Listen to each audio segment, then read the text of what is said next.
objek atau subjek yang mempunyai kualitas dan karakteristik tertentu. Jadi, populasi bukan hanya orang, tetapi juga objek dan benda-benda alam yang lain.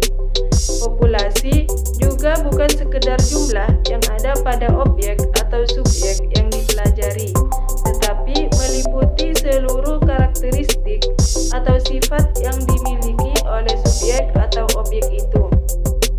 Lebih jelasnya, populasi adalah sekumpulan objek yang ingin diteliti. Misalnya, saya ingin meneliti tentang pengaruh motivasi belajar terhadap prestasi belajar bahasa Inggris di Minu 26 Nurul Iman. Jadi, semua siswa di Minu 26 Nurul Iman itu adalah populasinya. Jika siswanya ada 50 siswa, maka populasinya itu adalah 50 siswa. Karena populasi adalah seluruh objek yang akan diteliti. Untuk selanjutnya, sampel dan probability sampling akan dijelaskan oleh teman saya. Baik, terima kasih. Saya Nia Kristiana yang akan menjelaskan tentang sampel dalam penelitian kuantitatif. Kelanjutan dari pengertian populasi yang dijelaskan oleh Mbak Hikmah tadi, yang dimana populasi dan sampel sangat berhubungan antara keduanya. Baik, saya akan menjelaskan apa yang dimaksud sampel. Sampel adalah himpunan bagian dari populasi yang harus betul-betul representatif.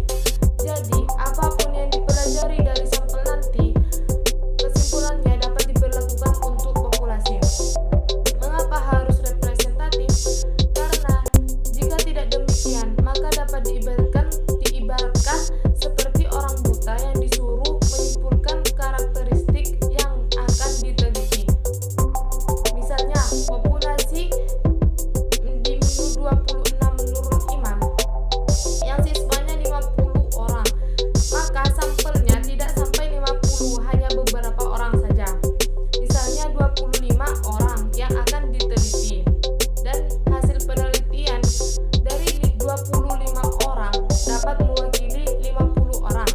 Jadi kata kuncinya, sampel dapat mewakili populasi.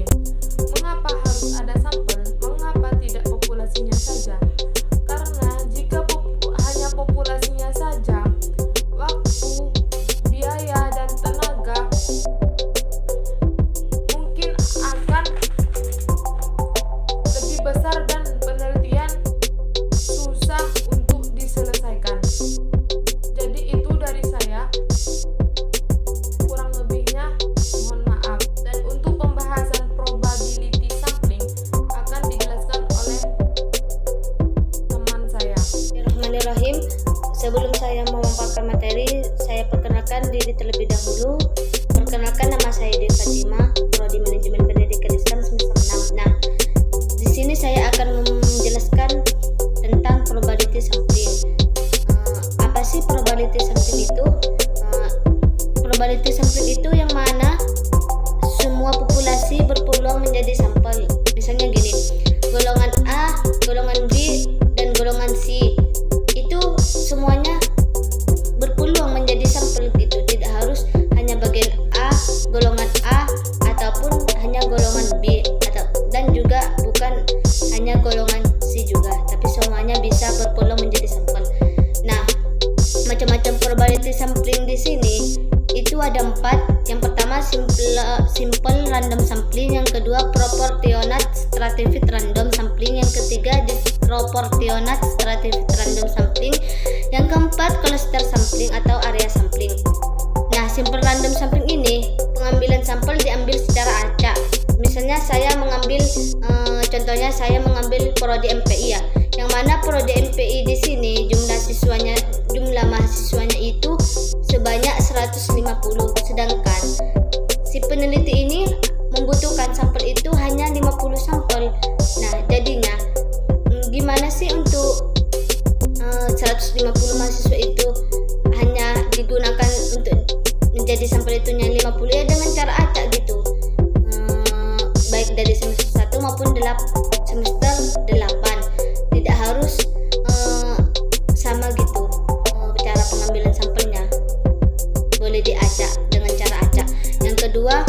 proportionate stratified random sampling, yang mana bila populasi anggota atau unsur yang tidak homogen dan bersetara secara proporsional. Contohnya gini, S1 itu 60, sedangkan S2 itu 30, SMA atau SMK itu 100. Nah, dari populasi yang saya sebutkan barusan ini kan tidak homogen. Ya, karena tidak homogen maka perlu mengambil menjadi sebuah sampel dengan porsinya masing-masing. Nah, saya dari semua porsinya saya itu akan bagi dua ya, dua sama rata. Yang 60 itu bagi 2 menjadi 30, yang 30 bagi 2 menjadi 15. Sedangkan yang 100 tadi yang SMA atau SMK itu 100 bagi 2 menjadi 50. Nah, akhirnya sampel yang didapat 65 sampel gitu. Yang awalnya total populasi semuanya adalah 190 dan sampel yang akan dijadikan sampel itu totalnya hanya 95. Yang ketiga, disproportionate stratified random sampling. Ya, sebenarnya hampir sama sih dengan penjelasan yang kedua tadi, akan tetapi bedanya ini ada ketimpangan gitu. Contohnya gini, yang umpama pegawai S1 itu sebanyak 50, sedangkan S2-nya itu 5, SMA atau SMK itu 100. Nah, yang paling timpang sekali ini, dalam artian paling sedikit ini kan S2-nya cuma 5. Umpama kita bagikan ya, bagikan 2. S1 bagi yang 50 bagi 2 itu kan 25, sedangkan yang SMA atau SMK itu bagi 2 kan 50, 100 bagi 2 kan 50. Sedangkan S2-nya jika dibagi 2 itu kan 2,5, tidak bisa dijadikan sampel. Nah, S2-nya itu kita ambil semuanya gitu, dijadikan sampel ya, jadinya jumlahnya 5 gitu. Nah, kenapa sih bisa S2 itu diambil semuanya? Ya karena mempunyai ketimpangan gitu di antara yang lain gitu. Dan yang keempat, area sampling, yang mana digunakan untuk menentukan sampel bila objek yang akan diteliti sangat luas, yang misalnya penduduk dari suatu desa, negara dan lain-lain. Nah, contohnya gini ya, saya ambil desa Bululanjang. Nah, desa Bululanjang itu kan mempunyai 6 dusun. Nah, 6 dusun tersebut tidak bisa semuanya menjadi sampel gitu. Hanya beberapa saja yang penduduknya bisa dijadikan sampel. Dari 6 desa dusun tersebut, hanya beberapa bagian dengan syarat bisa menjadi perwakilan dari beberapa dusun, dari beberapa penduduk di dusun desa tersebut ya. Misalnya yang bisa mewakili penduduknya di antara dusun-dusun yang lain, misalnya saya ambil dusun Bular Selatan, dusun Bululanjang, dan dusun Air Kuning. Demikianlah penjelasan dari kami. Mungkin apabila ada